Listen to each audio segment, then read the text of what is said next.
welcome to this tutorial that we're having today on how to tell if a building has brick veneer or if it's actually made of solid masonry.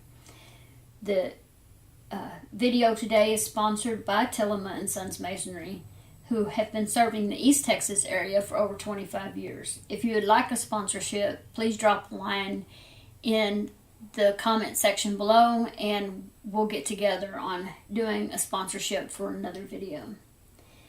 Now, the reason why I started this video was because I've been doing a few tutorials and a realtor actually called me and asked me about how to tell the difference between brick, masonry solid walls, and brick veneer walls. And so I thought this would be a good, helpful idea, was to do a little tutorial on that. Now, to know if a building is solid brick or made with brick veneer, we first got to know what veneer is. A lot of people think veneer is the little thin brick like you use to put on a wall for decorative purposes or even on the floor for decorative purposes. That is not what brick veneer is. Brick veneer is an actual full-size brick put on the wall. As you see most houses, a layer up, single layer, all the way up the side of the wall, and tied in with metal brick ties. It's tied into a wooden structure, or sometimes nowadays it would be a steel or metal structure, but usually wood structures. And that's the load-bearing part of the wall, that wood or steel structure. And the veneer is just a decorative part of the wall to make it look good. Now, you can take that brick down anytime on a veneer wall. It doesn't have anything to do with the structure at all, so you can take it down, replace it with something else, or leave it, or whatever. If it does come down, your house is not compromised, your building is not compromised. So on the other hand, a full masonry brick wall will be comprised of at least 2 brick walls that are built back to back. And it is a load-bearing wall, so it's carrying the whole load of the building. So how can you tell the difference between the two? Well, one way is by the pattern that the brick are on in the wall. Full masonry building have what we call header courses. So what is a header course and how do I look for one? Well, the 2 walls that are built side by side, they have to be tied together somehow, because if they're not tied together, the wall could collapse because it's got a lot of weight on it. So the header course does that. Now, if you look at a wall and count about 6 or 7 courses up, or the courses is what we call them, but they're actually rows. So count 6 or 7 rows up, there will be a row of what looks like small brick. These are not small brick. They are full-size brick, and they're laid at a 90-degree perpendicular angle to the rest of the brick. And it'll be that way all the way up the wall, every 6 to 7 courses all the way up the wall, or rows all the way up the wall. Here are a couple of good examples of walls with headers. The first couple are from a place in Sulphur Springs that sells sushi, and they have took all the plaster off the inside of the wall, so it left the exposed brick. Well, these don't look laid very well, but it's because they didn't care. They wanted to lay it. It's still got the strength, but it doesn't look very pretty because they were just going to plaster over it. However, in this day and time, people actually like that. They like that rustic look, so they took the plaster off to show what the wall looked like underneath, and those are the headers you can see every 6 courses up. Here's one of our art center, and this wall is in terrible shape, and I will do a video on that because a lot of our buildings in this town are falling apart, and there's reasons for that, and it can be fixed, it can be remedied, but that's for another story. Here's a real good one of a clean wall where that's not painted, and you can kind of see where the headers are. It's easy to see on this one because it's such a clean wall. It's not got any stucco or anything on it. But what about when you can't see headers? What do you do then? Well, sometimes you don't see headers. For example, this building here has been plastered over. It's got stucco over it, so you won't be able to see any headers on this wall. Or, as in the case of many towns, my small town here all have brick veneer on the front. And the reason for that is because they wanted to differentiate between one building and another building.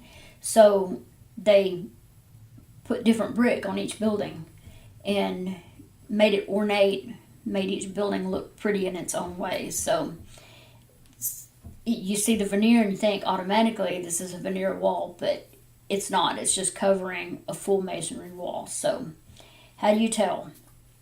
Well, one way is by the windows and doors. The structure of the windows has to be able to withstand heavy loads, because obviously above it is this thick brick wall. So they need a huge lintel to support that. Now, if you look at this building, this one is an old building in town. It used to be a house, and now it's an office building. And you can see the window is built square, and the lintel is very thin up above because it's not really holding a lot of weight. So they don't need a huge lintel on that. And you can also see the windows are a little bit closer to the front of the home. Now, if you look at a full masonry building, oftentimes you'll see arches, because arches support weight so much easier. So they made these beautiful ornate arches like this one in Maryland. It's absolutely beautiful. The craftsmanship is awesome. But that's what that arch is for. It's holding that window up. Also, you can see arches in other windows. This one's covered up. Again, this one's the art center. And you can see the double row of what looks like small brick. It's not. It's full brick going all the way the thickness of the wall, but that holds up the window. You can also see, as in this case, this one's in Mount Pleasant, Texas, and it's a building we did a bid on, and it's covered in stucco. It's supposed to look like stone. It doesn't. It looks like stucco. But above the windows, you see ornate stone. It's beautiful stone. So that's what's holding the window up. Here's another example in my town, and it's an old bank building that is completely covered all the way around with veneer brick, but it's a solid masonry wall. And one of the ways we tell that is by the windows again, and it's got huge cast stone lintels on it, or huge cast stone over the window. And that cast stone come from Dallas cast stone, which has been forever in this area. A lot of people use Dallas cast stone, and it's a really old company, but that's where that came from. And that's what's holding the brick up. You can also tell on these windows how far recessed the actual window is.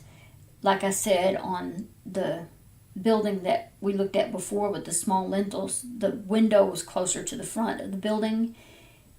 In full masonry windows, they'll be tucked back a little bit because you have that huge thick brick wall that it has to be kind of in the middle there, so it'll be recessed back much more. You can tell that in this stucco building as well. So, and this building is a good example of a beautiful brick veneer front, and they really did a good job taking the old front that was on it off. It had been put a new wood front on it, and they took that off, and this beautiful building was behind it. So I have to have my hats off to Clara Ida Francis, because they did a good job. I wish all the buildings looked this good in our town. So anyway, there's how you be able to figure it out. You can also look in door jambs, and door jambs will often have the thick walls too. So anytime you see a thick wall, that's going to be a full masonry building. Another simple way is weep holes. And I drew some weep holes out. I don't know how good this sketch is, but just showing you what it looks like. It's like a finger length hole that's either drilled or they leave it open.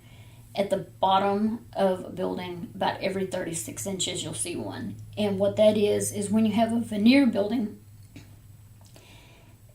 there's moisture that gets trapped between the walls, between the wall of the house and the wall of brick.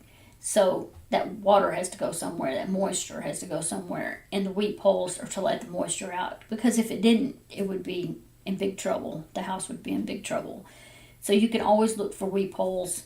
You can also look at the vents underneath the house, because some of the full masonry buildings in our town have wood floors and a crawl space, just like a veneer house would.